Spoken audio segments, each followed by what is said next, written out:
You're listening to the 23 Personnel Podcast, a Texas Tech athletics podcast where food and sports clash at the goal line. Here are your hosts, Spencer and Michael. All right, what is up, everybody? Welcome back to an episode of the 23 Personnel Podcast. I am your host, Spencer, joined by Michael. Michael, what's up, man? Good evening. I should have been watching the Arizona-Kansas game like a good Texas Tech fan, but instead I was watching the U.S. versus Italy curling How we doing? competition as a good American. And, brother, U.S. won. They won by one. I don't know how this works exactly, but it was... I learned tonight how scoring works. Well, I don't know what any of it's called, but it's basically 8 sets or 8 mini games or whatever you want to call it. And then at the end of that, whoever has the most points totaled up from each set wins. And the U.S. beat Italy 9-8 and are headed to the gold medal game.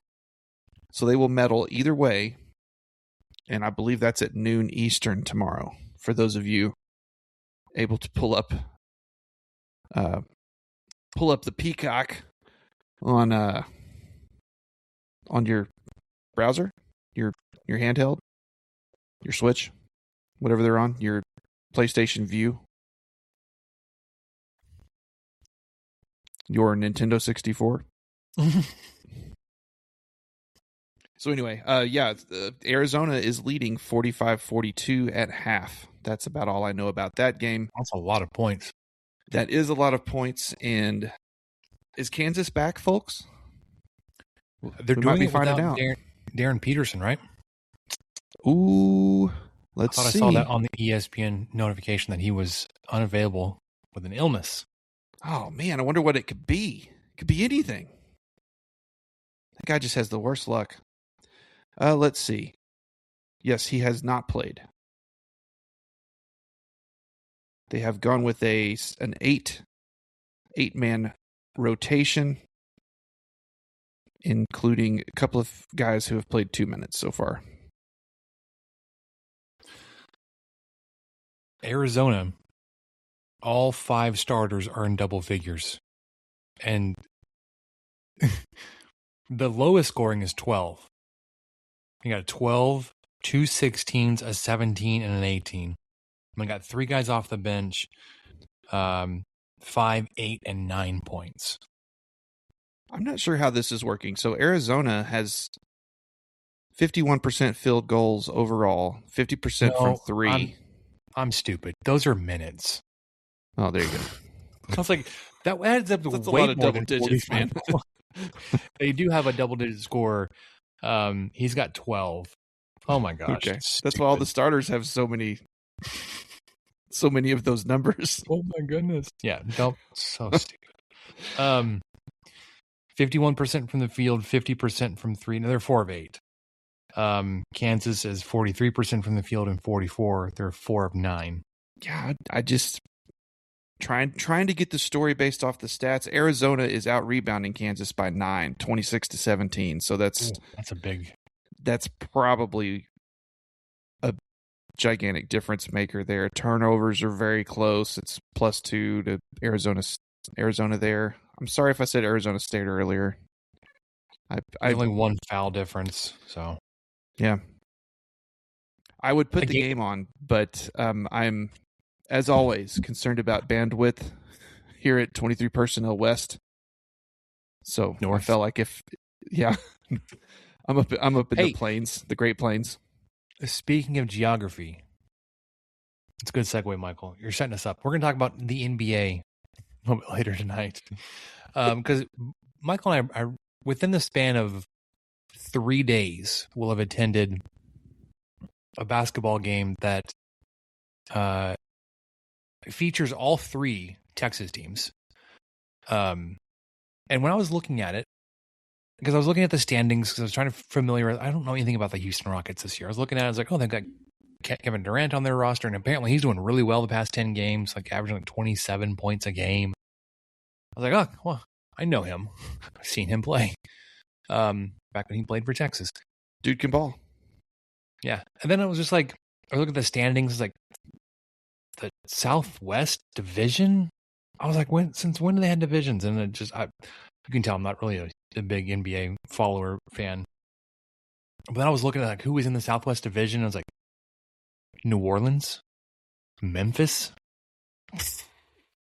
Okay, so I have some proposed realignment shakeup to make it make sense, because that's what the NBA needs is a non-fan to come in like this is not how this is going to work. You guys aren't doing this right. This is wrong. Let me shed some knowledge on you. Just like how I would move the Cowboys out of the NFC East. I was heading that direction because I know that's your other pet peeve is the Cowboys in the NFC East. I mean, just which because I agree with you somehow getting the Saints and the Cowboys in the same division. And the Falcons and the Buccaneers. Just it put them in the South. And then put the Panthers in the East. Travel makes more sense too, not that it really matters in the pro level.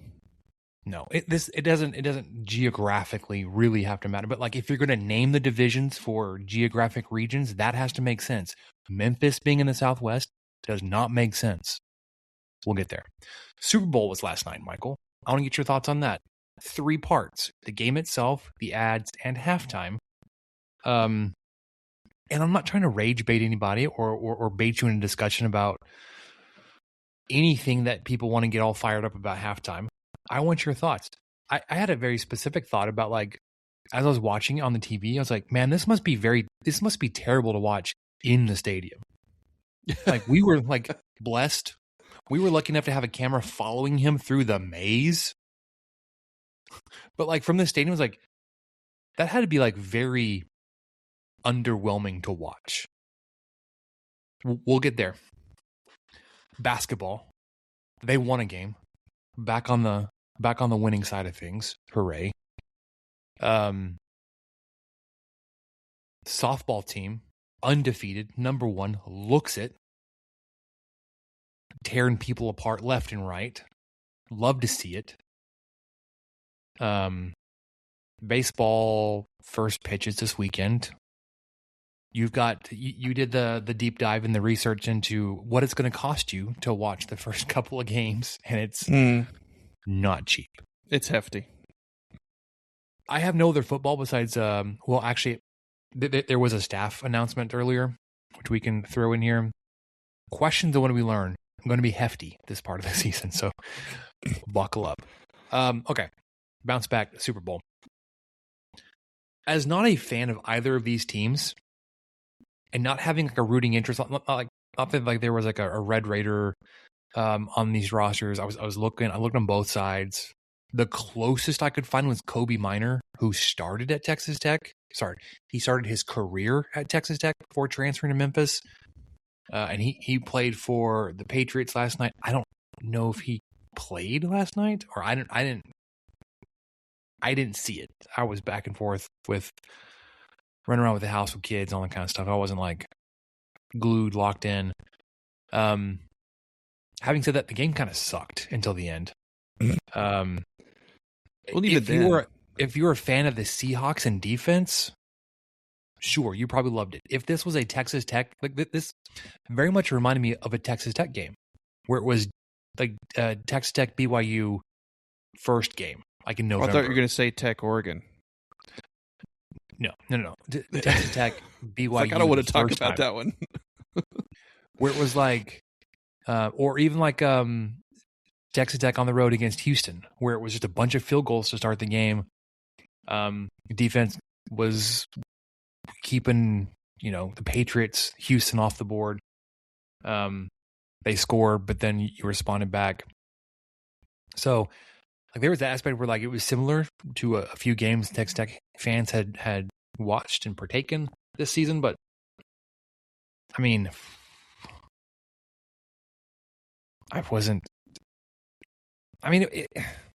it could have been worse. It could have been like 9-3. I mean, we didn't have that. You had a defensive score there at the end that was kind of interesting. But the game itself was underwhelming to me. What were your thoughts on the game matchup on the field? Yeah, I felt the same. Of course, it didn't hurt my feelings to my core as much as Kansas City losing 31-9 a few years ago, where Mahomes just Was that last year?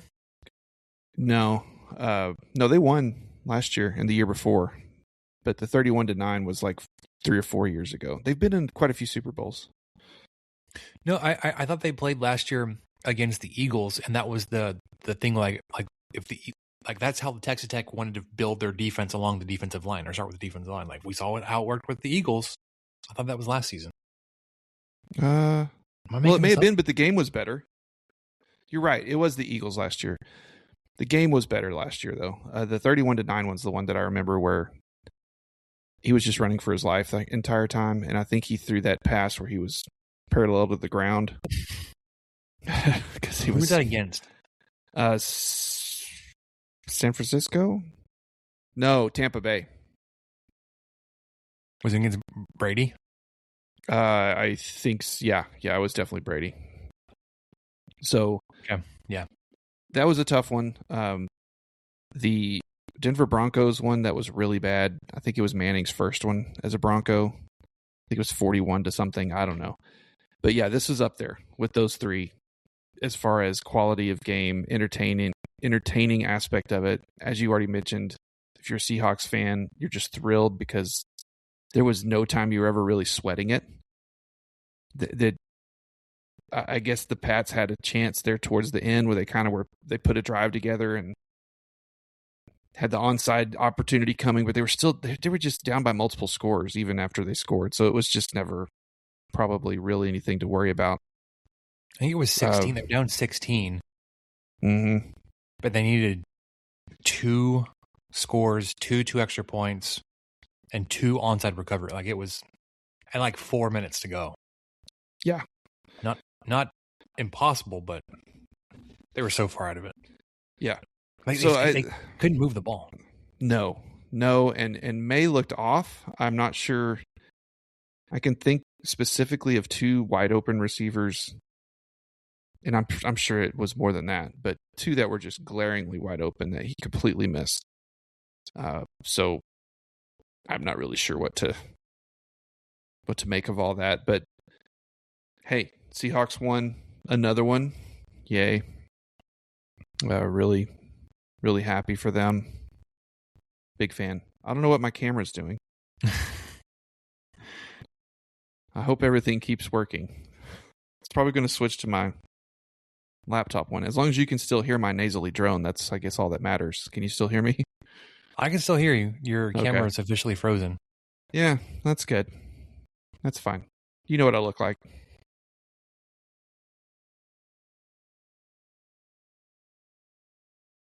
Wait, did we just lose Michael completely? Oh, I'm still here. Can you hear me? Okay. Yeah, I can hear you. I had just finished my thought. That was all. Okay. Yeah, so the game, it could have been better. It definitely wasn't the worst, but not having a dog in the fight was strange. It had been the first time in several years I honestly really couldn't care less who won this game. I had the I didn't really want the Patriots to win, but it wasn't Belichick, it wasn't Brady, like completely different program, but like organization. Since all that had moved on, we'll see if Michael's able to join back. He officially got kicked out. Seahawks, I remember liking them a little bit more and a couple years ago, but again, without any Red Raiders on the roster, I was just like, it wasn't really a big pull. Now that Michael's back, you already talked about the ads. Yes, were you keyed into the ads? A little bit. Not, when you're at a Super Bowl party, it's kind of, you miss quite a few things, but I think I got to focus more on the second half, I guess is how you could say it. But I liked the Duncan's ad, as weird and kind of bizarre as that was with Affleck and Ted Danson and everybody. I'm really looking forward to that Cliff Booth movie / show or whatever it is going to be on Netflix based on Brad Pitt's character from Once Upon a Time in Hollywood. That was cool. I hadn't seen the preview for that. I kind of forgot that was coming. I think I missed that one. Project Hail Mary. I read the book over the summer, I believe. The movie looks incredible. Yes. Science fiction. Okay. With same guy that wrote The Martian.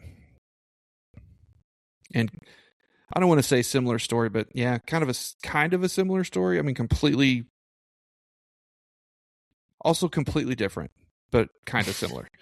It's hard to say. It's hard to explain it without giving stuff away. But I've been really impressed with everything I've seen about that movie, because so much of what I had pictured in my head is exactly what they're putting on the screen. And so that's kind of bizarre to see that, especially in a science fiction movie, you know. And then the other one, the wild card that I got a kick out of, because I appreciated the public service announcement aspect of it. Oh man, it's doing it again.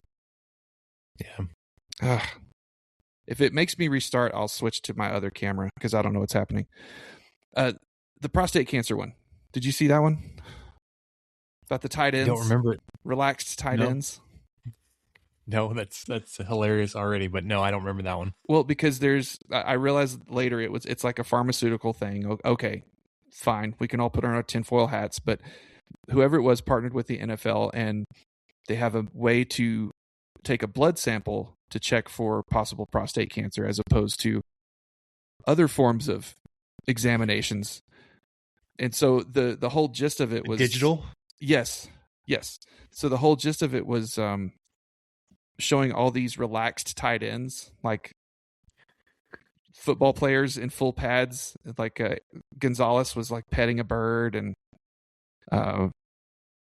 someone was like at a massage table, and Gronk was like slowly brushing a horse in a stable. So anyway, it was I enjoyed that, and then it was clever. Narrated and kind of emceed basically by a coach who was a prostate cancer survivor. So there was some. Anyway, that was one that I thought, man, that's getting at like 5 messages at once. That's pretty good, and it was funny, and it was very memorable. So I liked it.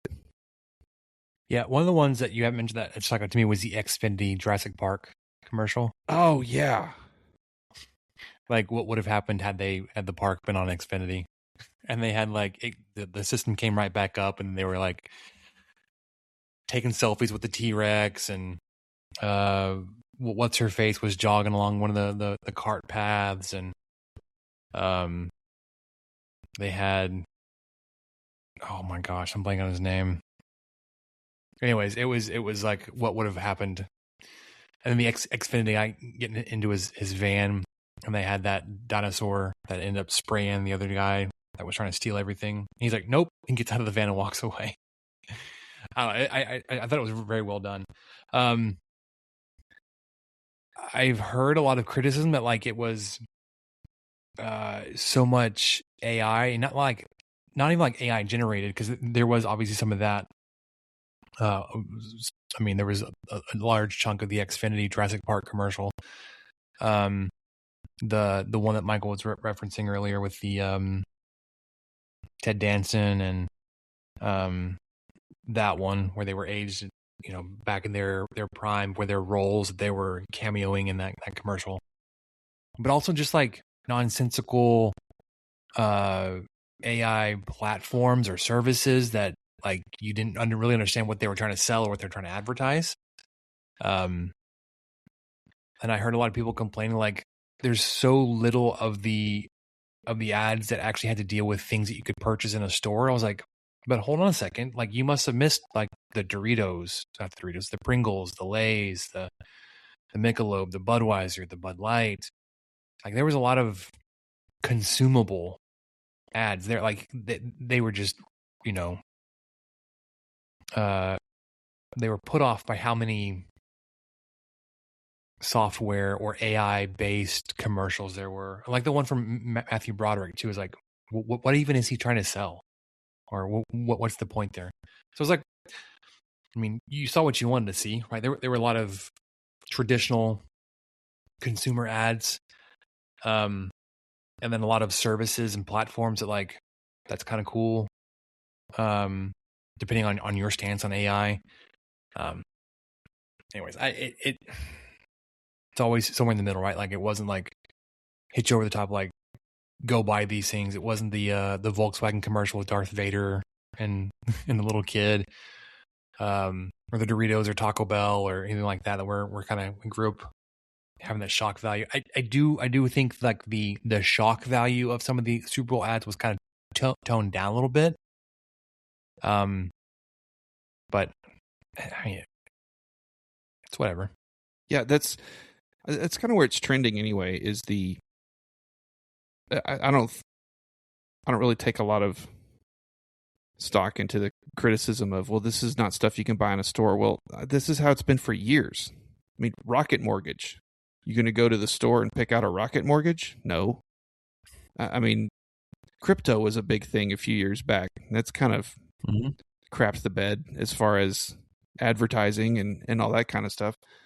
So you saw that before. Notice Michael dropping in keywords here into the episode to get the SEO, the engines humming along, get us back in everybody's feeds. And yeah, we've got to really mining, Bitcoin, blockchain, whatever else I can throw in there, cryptocurrency. Just get the whole word out there. But I don't see a big deal with it. I mean, it is annoying knowing that every year you're going to get HR Block and Intuit TurboTax or whatever because it's tax season. You just know you're going to get those. Yeah, you just know you're going to get them, and you're like, well, whatever. We'll deal with it. PSA for those that don't have a complicated tax return. There are free services out there, legitimate free services. There are also like the mom and pop like CPAs that can definitely help you out. It will probably still be more economical than going with Intuit, TaxAct, TurboTax. And you won't have to deal with the upsell every 2 clicks. Oh, you're on this platform. Do you want to consider going to Max Program Protect Audit Defense? It's only $69 more. Prevent on the next screen. Prevent Defense Blitz Cover 2. Yeah, it's ridiculous. We have filed our taxes, and we are expecting our return here in a few weeks. Cha-ching. There you go. Which always like it's wonderful, but then I was like, that means I've been overpaying my tax. My take home checks have been too small, and I don't know how to balance this out. Like I've done the deductions I thought properly. We've got it. You know, I've got it where I'm obviously an income earner. My wife is an income earner. We have standard deductions. We file jointly married. We have the children dependents claimed, and still like, it's fine. It's whatever. I'd rather get a return than have to owe taxes. But all right, halftime. Again, so like if you were watching it, it was probably a lot more enjoyable than if you were in the stadium. If you understood Spanish, probably a lot more enjoyable, the musical performance. I'm not familiar with Bad Bunny, so like, as weird as it sounds, like I wasn't really all that familiar with Kendrick Lamar before last Super Bowl. But being that there was like, I was still able to understand what he was saying and then pick up on the storyline and have that like follow up the next day. It's like, oh, what was all this stuff? Like there were all these messages and things that were in the show, like that added to figuring out more about who he was and what everything was going on. I've seen some translations and people talking about what the show, what he was singing about and all this kind of stuff. And it's like,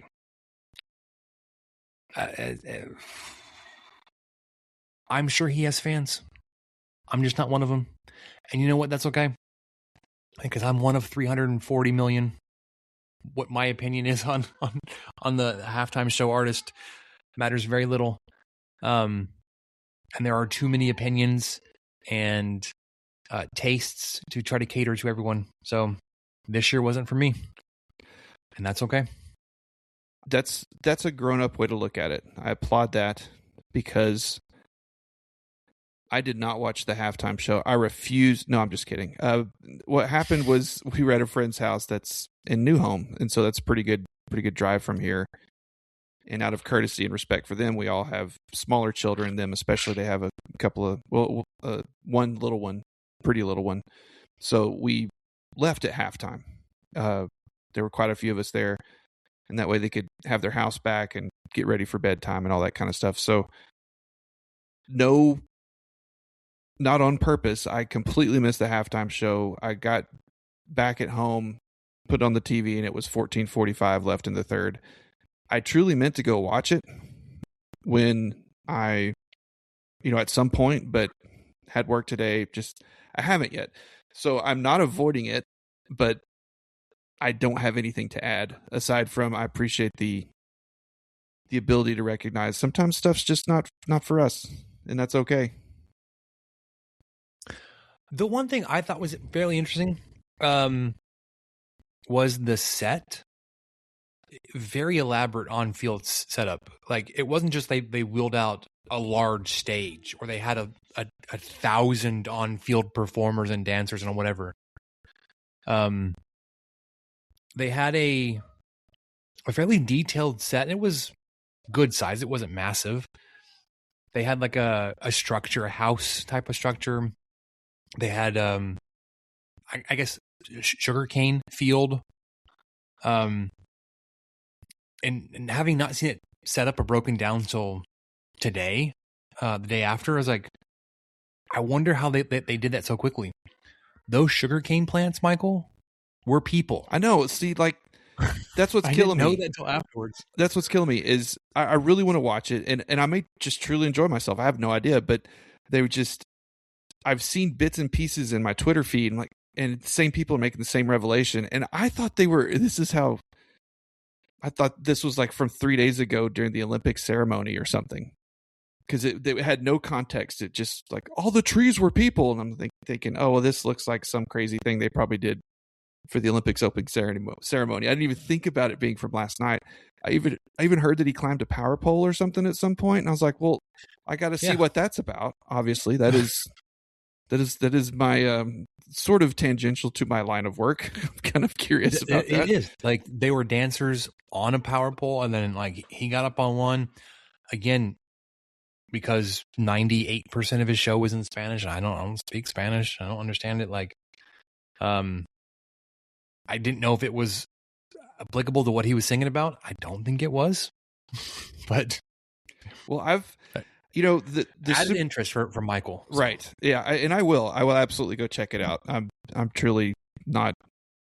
Yeah, I wasn't switching over to Turning Point or anything like that. I was just driving my family home. I didn't even know that was. Oh my gosh, how awkward! But I feel like I don't really have a strong opinion on much of the Super Bowl halftime shows of the last several years, except for the weekends. That one was the one that was. I enjoyed that one. I probably see, and I went in not really knowing his music that much, but it was just kind of, and it was during COVID, so there's that too. I mean, he probably was limited in what he could actually do, so that was one of the few that I kind of thought, well, I don't know. That the rest of them, I've found something I really liked about him. I guess the past few sets have been very elaborate, like the actual physical sets on field. That one I think was the first one. I was like, this is like. It's not just a big stage. Like he was in and out of like a house of mirrors and the weekend. And I going in, I knew his music. So again, I had that bass line. And so we started singing. I was familiar with it. I was enjoying that aspect. Also to the performance. I enjoyed the huge group performance. I guess it was 3 Super Bowls ago now. Oh man. Mary J. Blige, Eminem, Snoop, that group. Yes. I mentioned earlier I wasn't familiar with Kendrick Lamar. His was more like figuring out what all the little tiny digs were that were embedded into his show after the fact. I wasn't familiar with that. Anyways, for somebody that like for us that didn't have strong feelings about either or any of the game ads or halftime, we've talked 30 minutes. The most about the halftime, yeah. It just generates the easiest and most comments. Okay, we're good. Especially for a guy who didn't watch it. I didn't even watch it, and I've got to. Go ahead. Sorry. Yeah. No, I was gonna say let's move on to Texas Tech basketball. Oh, Texas Tech basketball. Words are hard. All right.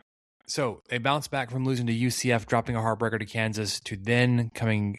I say coming back home. They weren't. They were on the road in West Virginia, hours before the Super Bowl, and take down the Mountaineers. 70-63. It was a projected 70-65 win by Haslametrics. So go ahead and chalk that one into the column. Like, yeah, see, you should follow Haslametrics. He knows what he's doing. Back on the winning side, you're gonna need to like these games. This little stretch. I say stretch here. The back half of the schedule has a handful of winnable games, and then a good number of very difficult games. You need these winnable games. You needed UCF. You needed West Virginia. Colorado on Wednesday. You'll be at Arizona Saturday. It's going to be difficult. And then still there in Arizona on Tuesday the 17th. If you can get a road win at Arizona State, absolutely could take that one. Because with these losses, you've dropped back into fifth place in the conference, and the way that the schedule sets up, it's going to be very difficult to get back into the conference title race. I don't know how much you value a regular season title versus a conference tournament title. It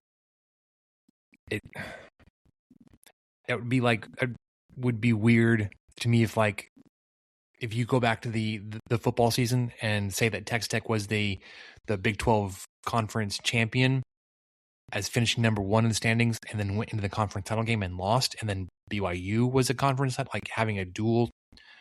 That makes no sense. I think the winner of the postseason determinant of your champion is a champion. I don't really buy into the regular season versus tournament. I think you need to pick one for basketball or for any of it. I think it's the tournament. However, it's very difficult to stack up a tournament win and then roll that over into the big dance, especially with the way that Texas Tech's roster is and your rotation. As a Power 4 or whatever you consider the Big 12 in basketball, you don't need to win the tournament to make it into the NCAA tournament. So there's not a whole lot of weight on that. You're going to do, most years you're going to do well enough, hopefully, to make it into the tournament without having to win your Big 12 tournament. How many more times can I say tournament? So anyways, I've got some work to do to get back into pushing your way up into the conference standings. Accomplished some of that this weekend versus West Virginia. Got another shot on Wednesday versus Colorado. Back at home, Haslametrics has you as a healthy 14-point favorite. Remember last time you played them in Boulder, you had a 25-point lead and it got down. I believe they tied it, right? I don't remember if they tied it or not, but it was definitely within 2. It got clinchy. Your tight ends were not relaxed at the end of that game in Boulder. But definitely any kind of momentum you can build to get looking ahead to the game this weekend at Arizona. That game is ongoing currently. Michael, you just dropped the link in there. What's it looking like? It is close. It is snug. With about 10 minutes to go, Arizona is up 64-61. So we'll keep our eyes on that. Rankings wise, Arizona has stayed number 1. Houston has made a huge jump from 8 up to 3. They leaped over Iowa State, who's now 5. They moved up from 7. Kansas moved up a couple of spots, 11 to 9. Texas Tech dropped back a few spots, 13 to 16. And as you continue to be ranked, you will continue to extend your program record of AP appearances. Now you're up to 23. That's a very, very good number.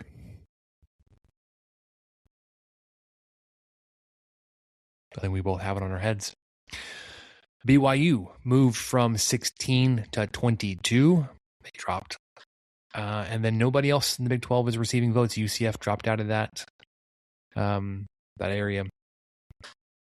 Big Monday. Kansas playing on Monday, back-to-back weeks. They had Texas Tech last week and Arizona this week. So, yeah. The women, they're on a back in their winning ways. They took care of Houston Saturday. Yeah, I mean, not a great Houston team, 1-9 in Big 12 play, but you beat them and you beat them bad, and that's what you hope to do. 85-61 on Saturday versus Houston. Yeah, and it was a Houston team that the Lady Raiders kind of struggled against at home.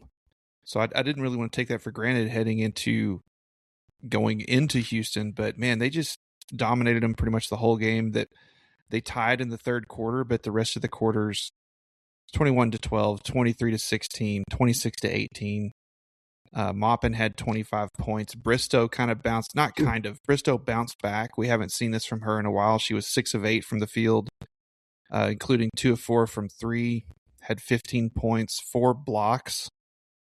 Goodness gracious.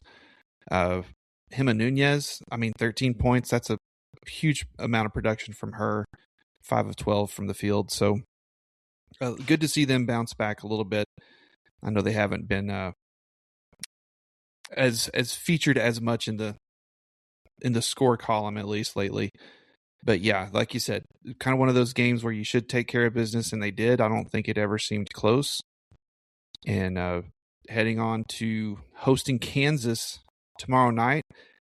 I don't want to say it should be similar, but this is a winnable game. I'll say that. Kansas is 15-10 on the season, 5-8 in Big 12 play, and they are coming to Lubbock. So this should be a game that the Lady Raiders can take care of before they head into Stillwater, Oklahoma State for a really tricky game against the Cowgirls? Cowgirls? They call the Cowgirls? They're not the Lady Cowboys, are they? That'd be weird. They can't. Okay. As someone who didn't watch the game, I'm looking at the box score. There are a couple of things that caught my eye. You shot dang well from the free throw line. 18 of 22. You weren't bad from the 3, 11 of 25. You had 21 turnovers, which feels like a lot, but you forced 32. Oof. Yeah. And you had 17 steals. Had a pretty good night. Yeah, that's a bounce back. That's a get right game. That's a game after having 6 days of rest. Good. That felt great. And so, a winnable game at home versus Kansas, and then on the road to Stillwater against a 19-6 Oklahoma State team, 8-4 in the Big 12. So, Tech being 9-3 in the Big 12, they're just right behind you. And that game will be at 2:30 p.m. on ESPN Plus. They're doing the bus thing again. If you're a local, for I forget what it is, it's like $120. You can ride the bus. You'll get 2 meals. You'll get ticket to the game. They bring you home. Done and done. So if you're able to do that on Saturday, celebrate Valentine's Day in a unique way up in Stillwater. On the bus, take advantage. Back. We're having a brown bag lunch on the bus. You bet, sweetheart. We've got some. Let's do it. I brought some pocket champagne. We're gonna pop that. But as we cross that Red River, we'll pop the champagne. But anyway, back into the great state. Here we go. Yes. Pretty excited to see some more Lady Raider games, and See how they do in these next two before taking on Baylor at home next Wednesday, the 18th. Another big game. The last, not quite as similar to the men, but close. One of the last ranked opportunities that they will have is this game on the 18th versus Baylor, and that's like I said, at home, 6 p.m. ESPN Plus. I'm assuming and hoping that maybe by then it will not be on just the Plus. Maybe it'll be like number 11 Texas Tech versus number 10 Baylor or whatever, and they'll bump it up into the linear television. But yeah, your Lady Raiders are tied for third in the conference with TCU, which they would technically have the tiebreaker over, although there's still a lot left before we have to go into that.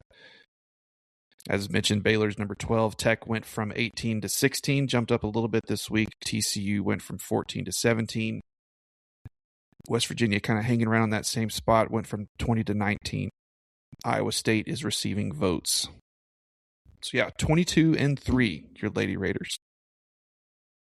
Good. That'll work.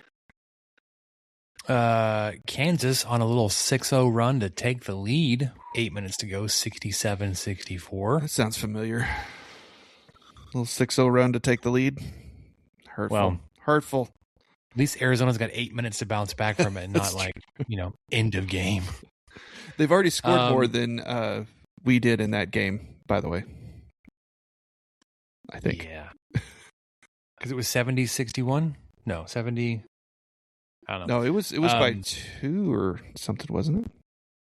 By 3. 63-60, something like that. It doesn't matter. I don't know. Softball. It was an L. Another female athletic squad on the Red Ritter Texas Tech campus, off to a hot start, 6-0. Only one game has not been a run rule. 12 home runs as a team in the 6 games. Mia Williams has 3. Naja Kennedy doing Kennedy things. I think started the season with a grand slam. I mean, it's unbelievable what she's doing. Last Thursday versus McNeese State, they won 13-3-5. Took down North Texas. Yeah. Real quick on McNeese State. That was the only one I got to watch a little bit of.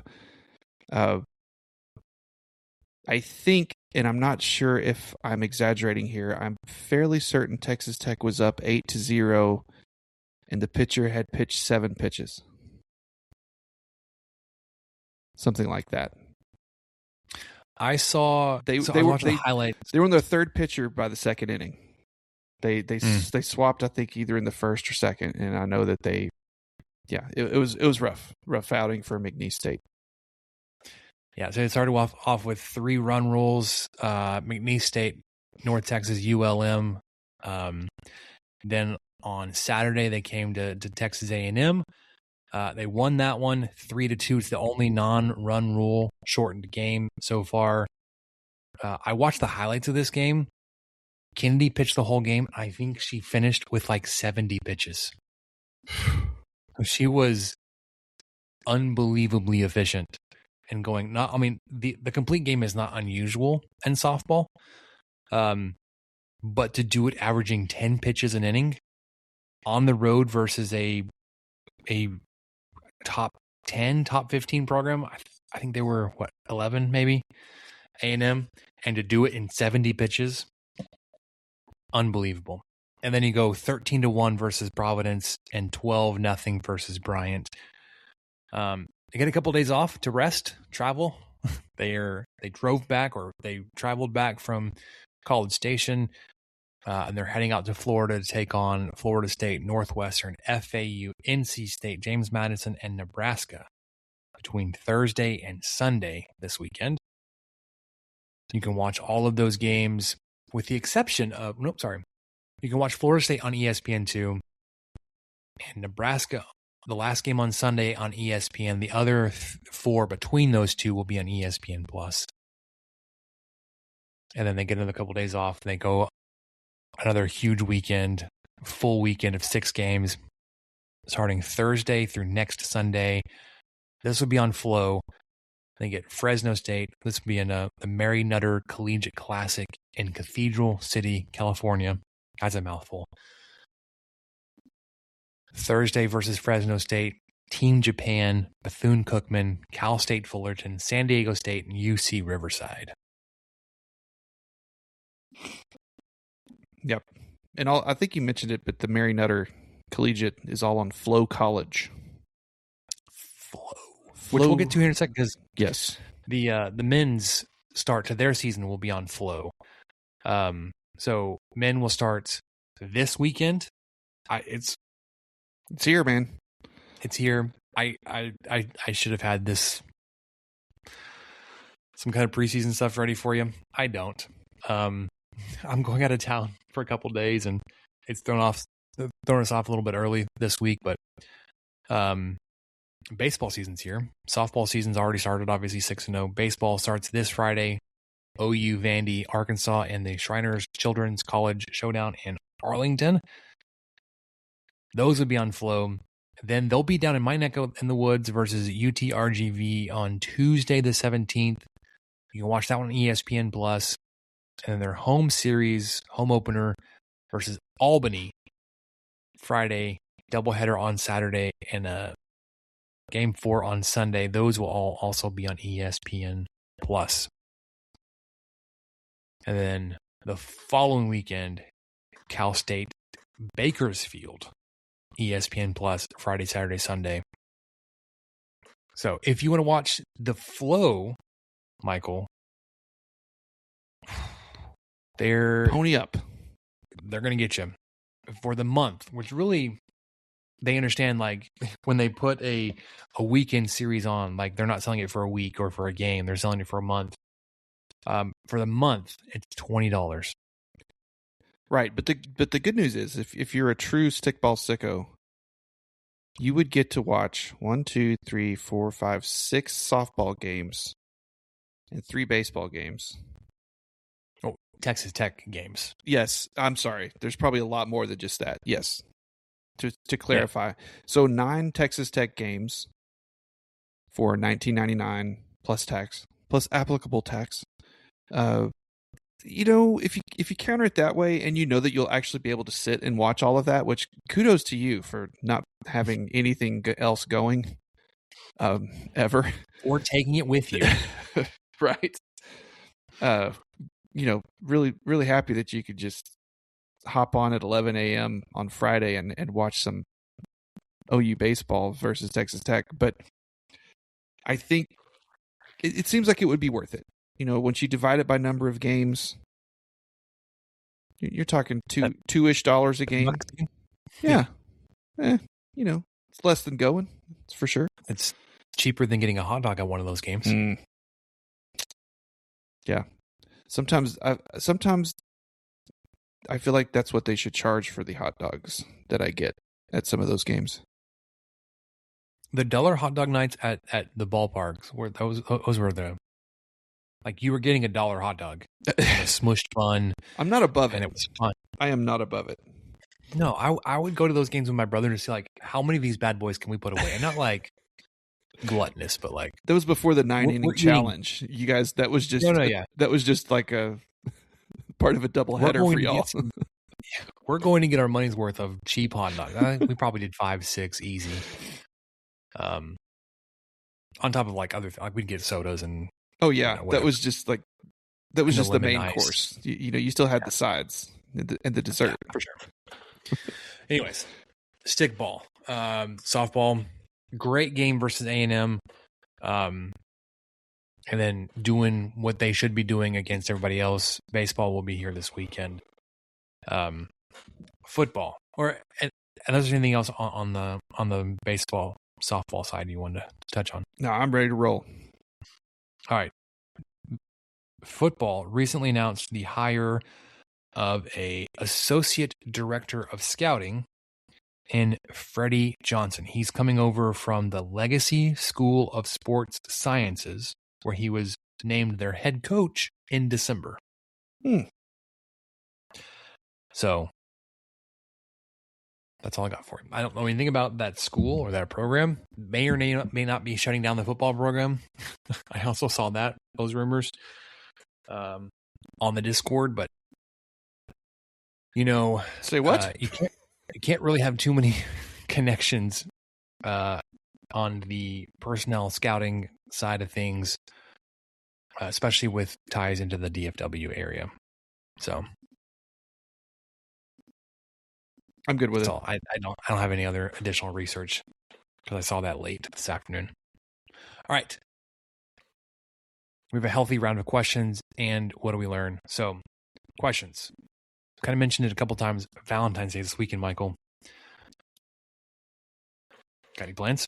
I do, actually, and just solidified them today. So Friday night, our little one will be with my mom. So we are going to. There's a trivia out at English Newsom Winery. We will be there. I've never heard of that. Is it new? It used to be Caprock Winery. They just name change. Yeah, new owners. Well, relatively new, and so we're going to do that Friday night. But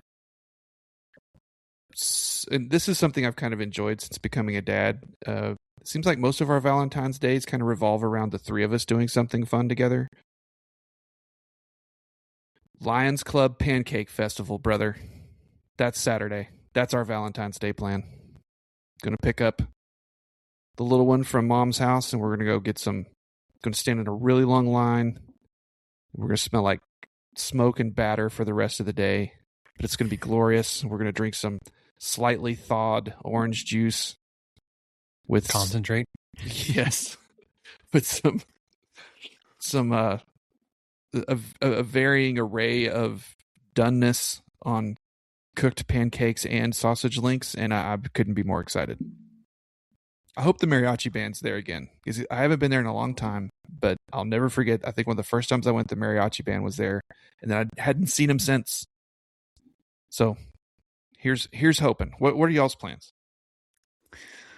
So Samantha's sister and her family are coming into town. For whatever reason, I guess some of the Lubbock kids have off this weekend, like Friday, Monday, Thursday, Friday. It's a 4-day weekend. We're in the same boat. So they have like a school program on Thursday that one of their children are performing in. So they're heading to San Antonio Thursday, and they'll drive down the rest of the way Friday. Our two boys are out of school on Friday, so Samantha's going to take off the day on Friday. Kind of host them. I've got so much going on, I wouldn't be able to take it off. And then found out daycare is closed on Monday, so it's like, well, I'll take Monday off or try to juggle that with Samantha. And but okay. Anyways, so they're coming into town, and our church is hosting like okay, it's gonna sound weird. Growing up, the youth program, they have like youth dances, like what you would think, just gathering for kids to have a dance. But they're doing an adult dance, which is more of a like out of nostalgia, but like, hey, it's kind of fun to do this. So we used to do this as kids. But like, it's not a family dance in the sense that like you need to find arrangements for your kids, and not like it's going to be inappropriate. Sure. I realize saying it's like adults only is like eyebrows are raising. It's not that kind of dance or adult party. But anyways, so we're going to have dinner, double date with her sister and her husband. And then the four of us will be going to a Valentine's dance. So, well, that is very interesting. Saturday night. And then they'll be back on the road, I believe, Sunday, going back to Lubbock, and we'll be gearing up for our youngest to have Monday off. Anywho's, that's it for us. We had typically done like the stay in and do like steak and lobster tail, and we may have to save that for birthday. I think we're also going to try to celebrate birthdays together while we're here in town. Samantha and her sister are a week apart in birthdays. Well, a week in like 3 years, but on the calendar, they're a week apart.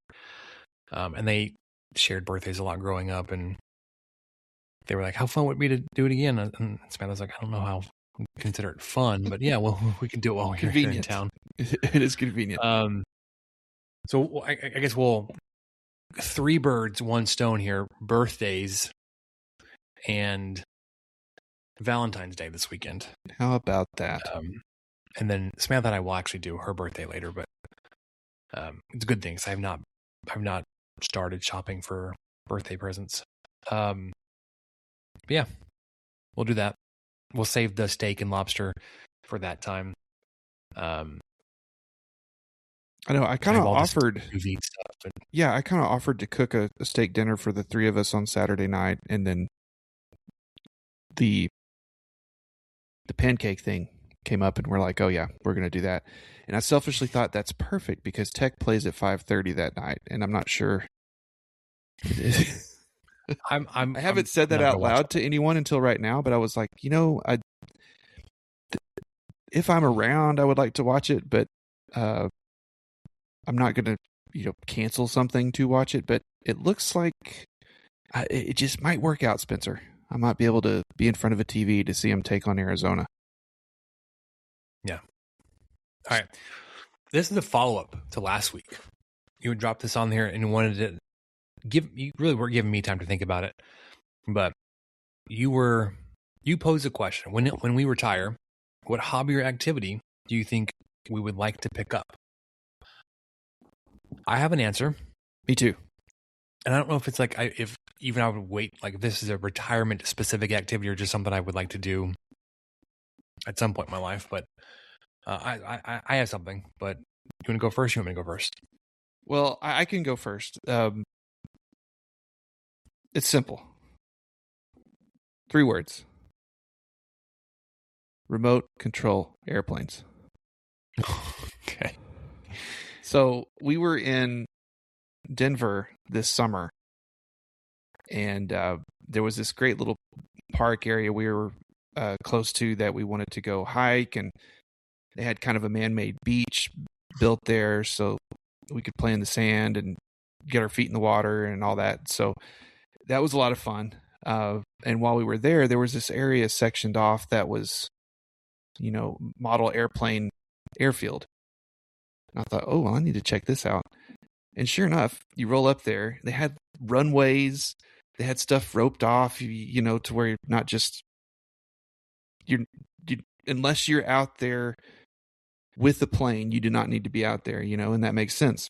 It was free. It's not like there was anything else going on. And there was a lot of these guys of a certain age with all their stuff, and they're getting all their planes out, and some of them are gas powered and some are electric, and they're like painting them a little bit, doing a little work on them, and then getting them out and running them around and flying. And that was when it finally hit me, because I'd seen that before, and I thought, okay, if this would keep me from taking up golf, I'll just do this instead. And I could still be social. I could make some friends, and then I could have a kick-ass B1 or something. Did you notice that the B1 was part of the flyover at the Super Bowl? No, we I missed turning kickoff. it on. I saw it later. I was kicking myself. We almost missed kickoff. Like we actually turned it on right as they were kicking it off. We missed all the pregame stuff. We missed the anthem and all that kind of stuff. Missed the flyover. So I didn't notice the B1. Oh yeah, it was. I forgot what it was flanked by, but it was the B1 and I think 3 planes on each side of it. So cool. Wow, it's a big one. Yeah, it was. It was a fleet. So anyway, I thought of that a long time ago, and I never thought to ask you it. So what hobby would you pick up? I've got 2 options here, and they're not okay. One is new. One is like I would want to get back into it. In a retirement sense, so one would be fishing. And I haven't, it's been a long time since I've lived somewhere where you could reliably go out and go fishing and actually enjoy it and have some success. I could probably do it now, but it's so different than the fishing I learned growing up. I was When I was growing up, I was fishing for crappie, bass, catfish, right? Like fairly simple, like straightforward. I have no idea what the species are here that you could go fish for easily. I don't know what the tackle or the approaches are. I have no capacity to try to pick any of that up yet. I want to go just bass fishing and just get to regular lakes. I would love to have a boat. Again, it's not something I have to like. I have to be a certain age to go do this, but you need a lot of time to go fishing as much as I would want to do, and to try to keep up with the boat. And that's going to be only possible without 3 little ones running around. The other one I think would be like woodworking, and not like whittling, but like doing small projects. I don't mean like building shelves or tables, but like small things, cutting boards and smaller type of projects. Again, not something I have to be a certain age to do. Something I would like to do, but again, don't have the time or resources to get into collecting all of the tools or equipment and learn all the things and cut off half my fingers. You still need those. Those are the money makers. Yeah. So, well, I like it. Those are good because those are like useful skills. Mine's not so much a useful skill. Fishing and woodworking, that's like it's like fishing, sustained our societies for millennia. Sure. And this fishing would not be like, this would be just for sport, for entertainment, not for eating. The woodworking, I guess you could do it for supporting a family, but like at retirement age, it's just going to be keeping myself busy. There you go. The other thing, going back to your airplane, I don't know if I've told you this or if I shared this story. My grandfather, on my mom's side, so my mom's dad, he retired. He was into building balsa wood airplane models. Now he grew up when he got into it. Like he grew up building them to fly, and like he'd make them up and decorate them and paint them and all that kind of stuff. But he would fly them like to crash into other planes. Like he and his friends and all that kind of stuff, they would make it. The ones that he was building when I knew him building these things, he would build them to set up on a shelf and show them off. He would leave them, like if he did the paper on the wings on the body, he would just leave it as the paper. He wouldn't paint it. So you could still see the frame on the inside, but he didn't paper all the frames. He very much enjoyed the process of building it and then being able to see the frame of these models. So he was very meticulous and detailed in putting these together.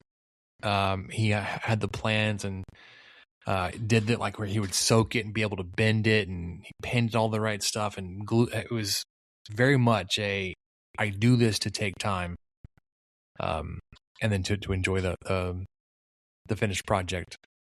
And he would sit there and play with them, and not like fly them, but like he would wind up the propellers because they had big rubber bands on the inside. He'd wind them up and like let it go so the propeller would spin, but he would hold on to it, play with them. He'd show them off for hours to all of his grandkids. Nostalgia for me to go talk to Joe, and we called him Joe, about his World War II balsa wood model airplanes. So, all right. I mentioned this earlier. Michael, you went to a Spurs Mavericks game. I'm going to a Rockets game tomorrow night. Getting into looking at the standings, all that kind of stuff, trying to figure out what the Rockets are. I was looking, okay, they're in the Southwest Division. Sure. Of the Western Conference. Yeah.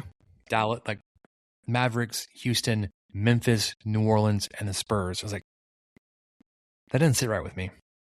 So then I was trying to figure out, like, okay, how does this work out? So they have 30 teams,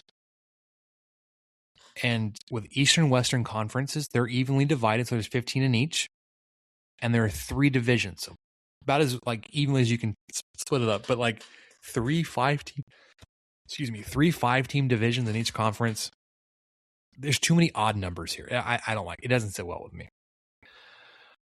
And I don't like the geographic alignment. So if I were to play NBA realignment, knowing I'm gonna really tick off a lot of NBA fans, San Antonio or Memphis being in the Western Conference makes no sense. I would bump one of those two teams to the East, and then I'd have to take in a team from the East back to the West, and the one that makes the most sense would be Milwaukee. And I don't know if there's enough geographical tie into those rivalries, if that's going to break up and like create some kind of weirdness. But I'd take the Bucks into the West. Does it make a whole lot of sense? No, but it makes more sense than the other people, Memphis or New Orleans. So I'd bump one of those out to the East. And I'm not going to go with like team by team, like realigning all these divisions, because I have other scenarios I want to talk through. But essentially, it would work out to where I'm moving the Oklahoma City Thunder out of the Northwest Division, because make sense, into the Southwest. So essentially, you're going to get the Thunder, the Mavericks, the Rockets, the Spurs, and one of the Grizzlies or the Pelicans together. You would then be putting the Bucks into the Northwest. Naming wise, that doesn't really make a lot of sense, but that's where they fit better. They don't fit into the Pacific. I don't love that. I actually love adding two teams. Oh gosh, getting to 32. And I'm not like, these aren't like novel ideas about expansion teams. Like everybody's expanding into Las Vegas, and then everybody's talking about putting a team back into Seattle. Sure, do that. I'm just saying two teams. If you want to do Seattle and Las Vegas, here's how I would break it up. Okay, you'd have Seattle, Portland, and the two North California teams be the Pacific Northwest Division. Then you get the Lakers, Clippers, Suns, and the casinos from Las Vegas. They could be the Southwest. So sorry, you get into 4 divisions of 4 teams in each conference. That makes a lot more sense to me. Then you can get like the Central Western Division of Utah, the Nuggets, the Thunder, and this is the Timberwolves because they're furthest west than the Bucks. But however you want to divide out that seemed to be. Sorry, yes, the Timberwolves. That, not what I said earlier about the Bucks. The Timberwolves makes a lot more sense. But anyways, and then for the other division, it's the Mavericks, the Spurs, the Rockets, and the Pelicans. And then for the East, I'd move Memphis over. You'd get the Bucks, Chicago, the Pacers, and Memphis together. You'd get the Hornets, the Hawks, the Magic, the Heat together. You'd get why am I blanking? The Raptors, the Cavs, the Wizards, and the Pistons. And then the Northeast teams, they would all stay together. There were a handful of team groupings I never wanted to break up. One of them being the 4 in the Northeast, the Knicks, the Nets, the Celtics, and the Sixers. Why am I blanking on the Sixers? Those all 4 all stay together no matter what I did, because I liked that grouping.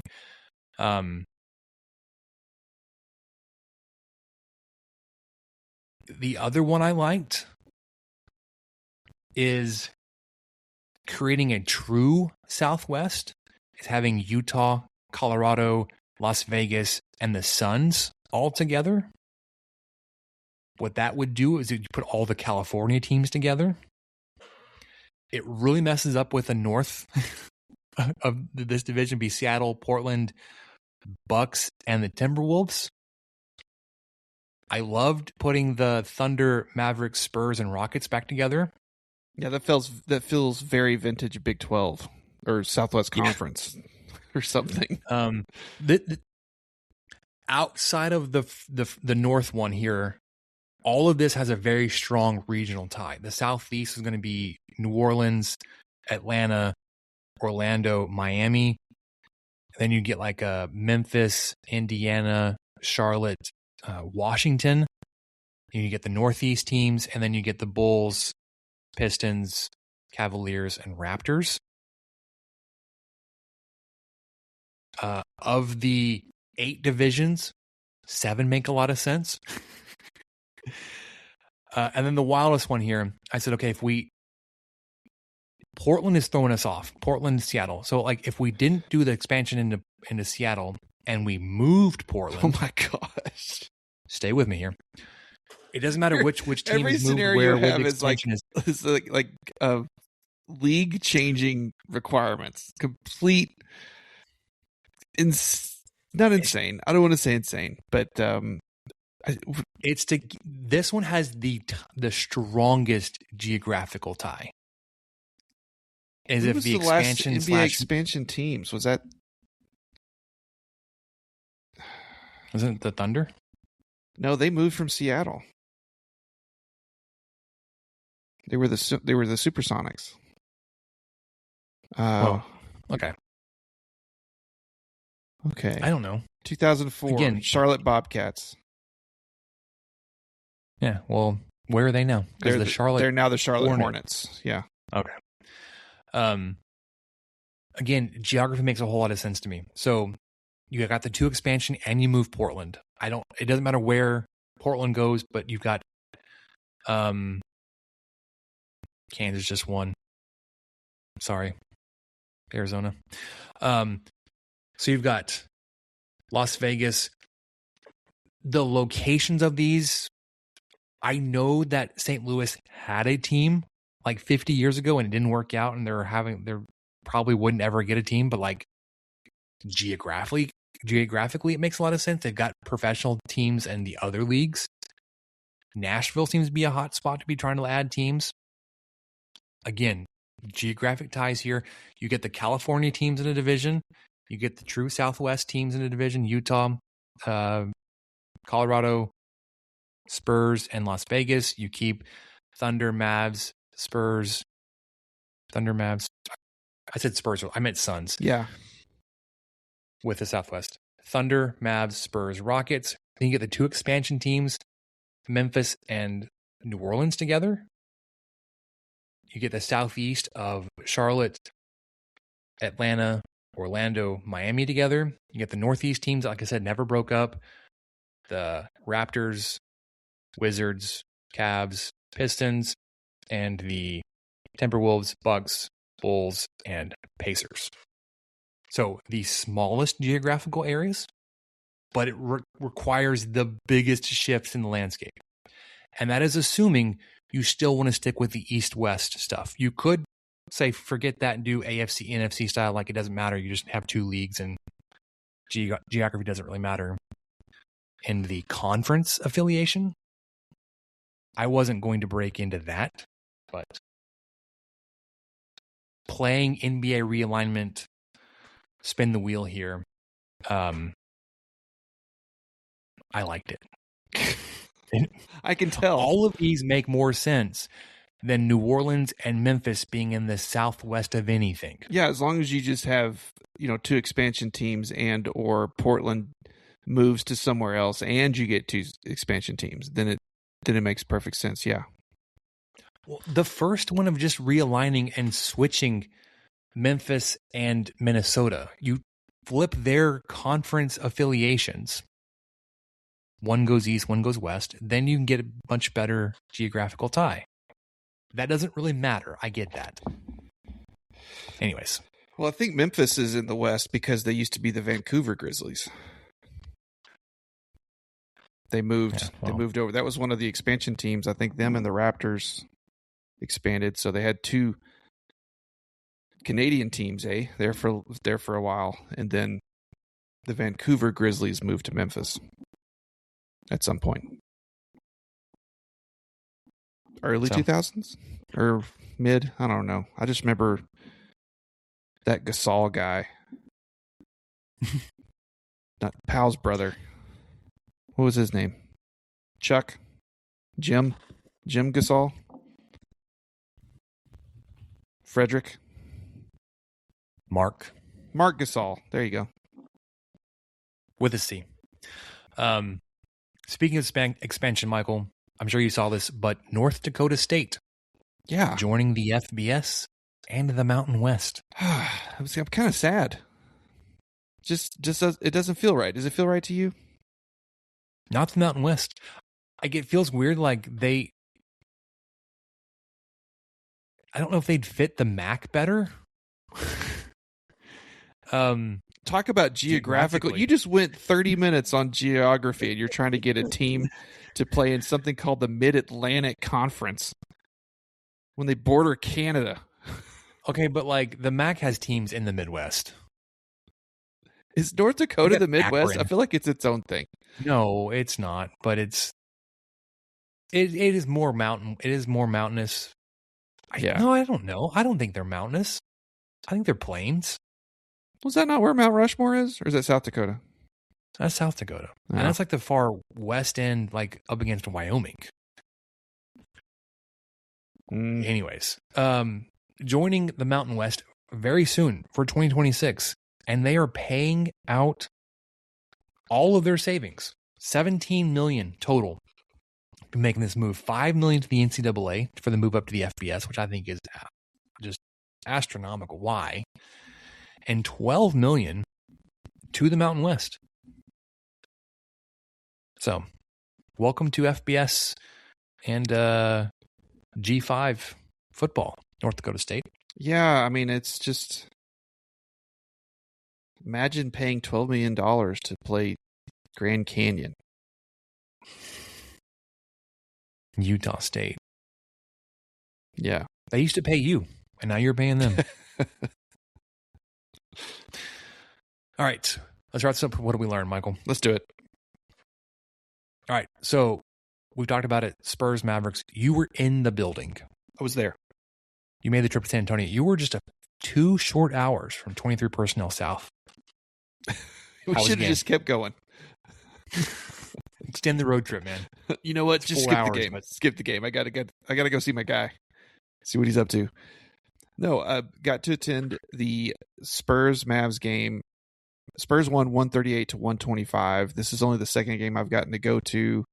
I got to see them beat LeBron's Heat in 2011 in a very similar type outing. Yeah, it was. In that game, I thought that game was insane until I watched this one.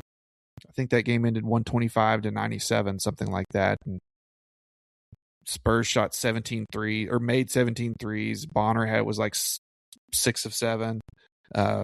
It was just nuts. And then this game happened. Wembanyama really didn't play a whole lot.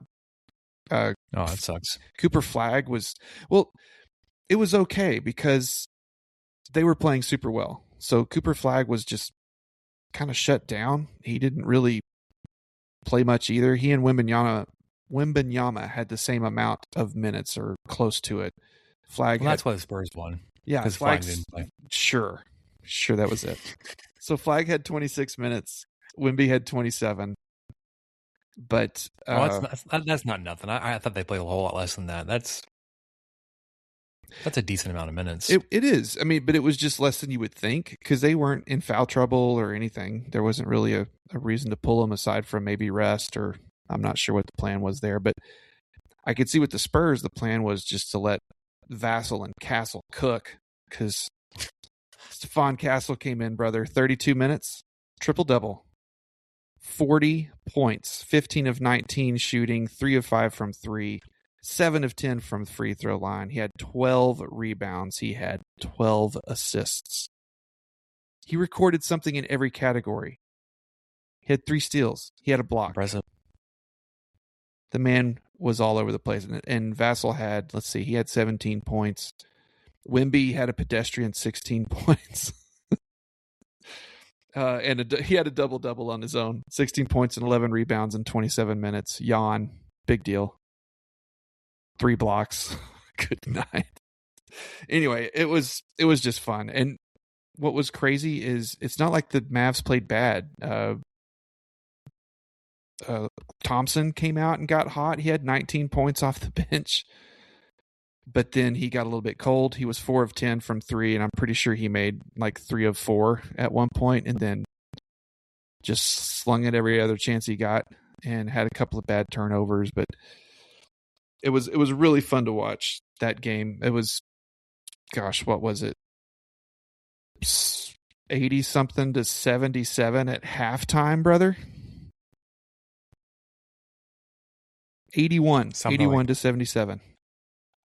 I was gearing up to fire off a text message when the Mavericks tied it. I was like, here we go. And I didn't. And then I kept checking back. I was like, oh my gosh, they're down by 25. Like, I'm so glad I didn't say anything. It felt real dumb.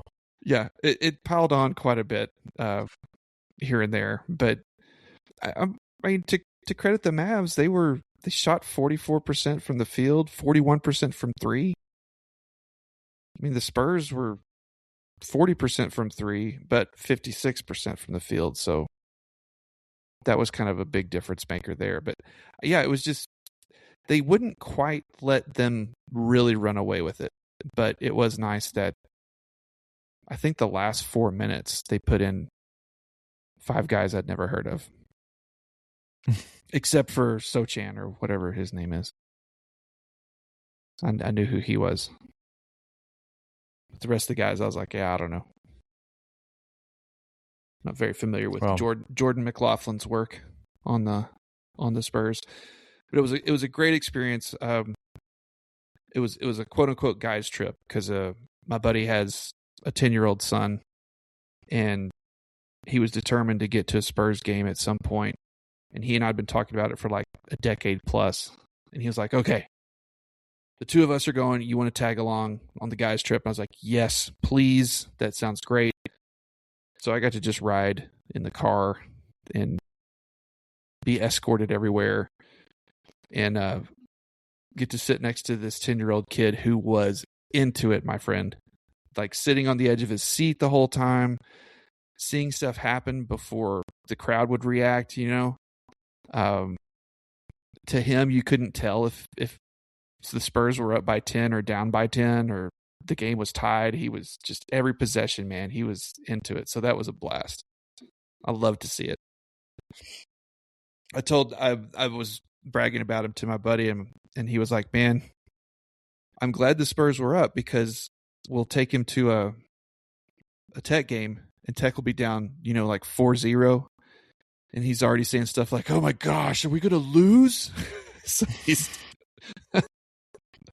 he said, yeah, so you got to see the good side of it tonight. And I said, well, I can relate to all sides of it. So anyway, great experience, a lot of fun. It was a 5:00 game too, so it was perfect to not, you know, we weren't exhausted or anything afterwards, and did some shopping around, found some merch.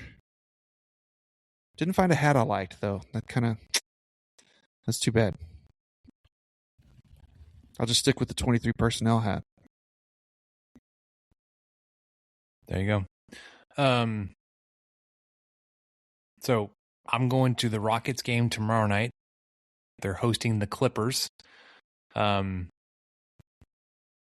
Recently without James Harden. That would have been fun. Kawhi Leonard, James Harden. Yeah, it just went to the Cavs. That's crazy. So they'll have Leonard, assuming he's playing. I haven't checked on his health or status, but you never know. It's fine. I'm not hurt. I'm not sore about it. A couple of like big names and a bunch of guys I've never heard of, but making millions of dollars to play professional basketball. But I'm looking forward to it. Not that anybody cares, but like I have to figure out, like, I'm flying tomorrow into Houston, and then I'm going into our corporate offices, and then from there we're going to the games. Like, explain to me how I'm supposed to dress. A day where I'm working in my office in the morning, flying.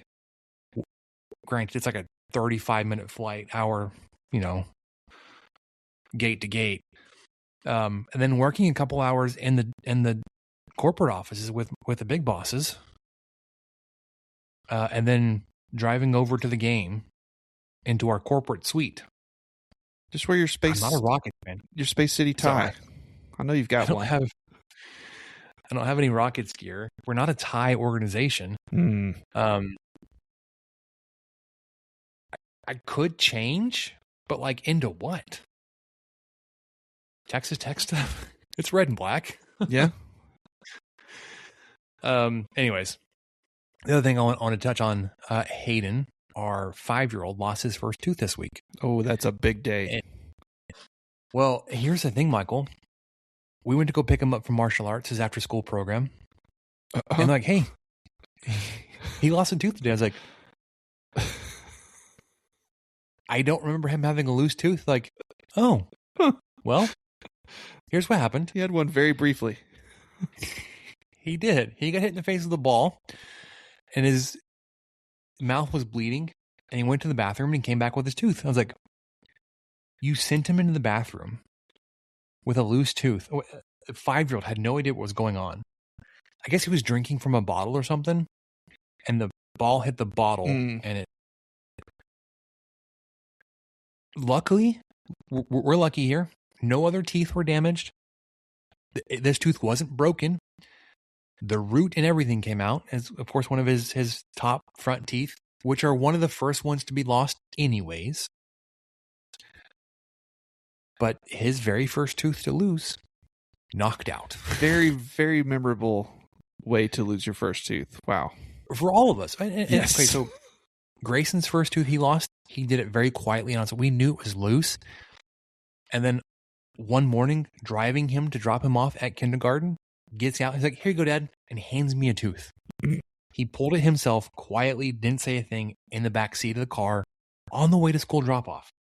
And we're like, what? Go have a good day, I guess. This when we come home, an envelope from the martial arts dojo. Here you go. Here's his tooth. Like, he didn't come here with a loose tooth. Oh, by the way, he got hit in the face. Yeah. You know. Anyways, it's fine. He was a trooper. His mouth was sore and a little swollen. So like his first night, he was talking like this a little bit, and we were just like, "Do we take him anywhere? No. Does he have to go to the dentist? Like, no, because like the tooth wasn't broken." And then I was trying to kick in. I was like, okay, well, from the time that like you lose a full tooth, you probably don't need to be drinking from a straw, and keep an eye on it, make sure like it's not infected or sore or changing weird colors or smelling or whatever. And it's like, it seems to be healed. Just got a gap now, which is to be expected. Would for have happened eventually. Yeah. It's like, well, being that this didn't come out on its own, like it may be a gap for a while, but yeah, lost his first tooth, had it knocked out. He was excited to tell people about he lost his first tooth. He wasn't boohooing anything. He's a tough little dude. So lost his first tooth. I figured that you had that in the notes, and I was not expecting this story. Knocked out at martial arts. Well, speaking of our kids' athletics, the Court Queens, your favorite first and second grade basketball team, got their first dub in yet another one possession game. They've played 4 games. Every game has been decided by 1 or 2 points. It's wild. This was no different, but our girls ended up on top. And of course, it was the day I was traveling to the Spurs game, so I missed it. But I've got a chance tomorrow to be there, and hopefully we'll get to see another dub. But yeah, I think the score was 11-10. So really, honestly, if you've played 4 games in a league and every game has ended in a bucket or less, good job, everybody. Good job drafting. You're right there. Yeah. Well, and just good job. It's good parity. It's good parity. It's good for the league. It's good for the girls. It's a very well run league. Like I said, just extremely happy with it so far. Well, the Court Queens are going to have to carry our youth sports talking segment. The boys are not playing baseball this year. I think Hayden wanted to play this year. And we probably could have figured it out, but I was like, Lubbock was very much a little league and then U-Trip town. But like here it's little league, Dixie, pony. It's like everything. I was like, oh, man, I don't want to like wait into trying to figure out which one. And he's 5. Like if he wants to play baseball, like we'll make sure he gets back into it. He wasn't, his interest and his focus wasn't quite there last year. I was like, it's not the end of the world if he skips a year.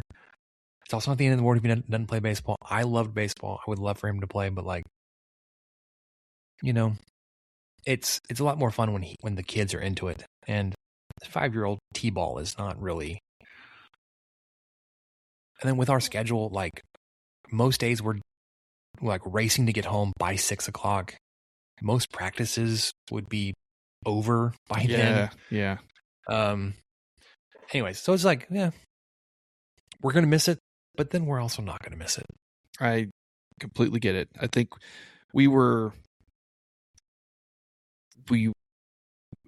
allowed her to make the decision, but when it came time to sign up again for soccer, which she did sign up for, she was a little hesitant. And I have to admit, Spencer, part of me was like, oh, that would be nice if we skipped soccer this season. But we're back. We're back in. So that will be kicking off probably right when basketball ends. So we'll go from the Court Queens to the Queen Bees and be back at Burl Huffman and really be missing the not carrying of chairs and driving on caliche and walking in mud and all of the things that are good about basketball. You just park in a parking lot and you walk in and you sit in a seat that you didn't have to bring. There's a no weather. There's a water fountain. There's an actual place to pee. If you want to pee, you can go do that. You can buy a water bottle over there. There's a little thing. Man, it's luxury is what it is. It's just absolute luxury. No wind, no sun.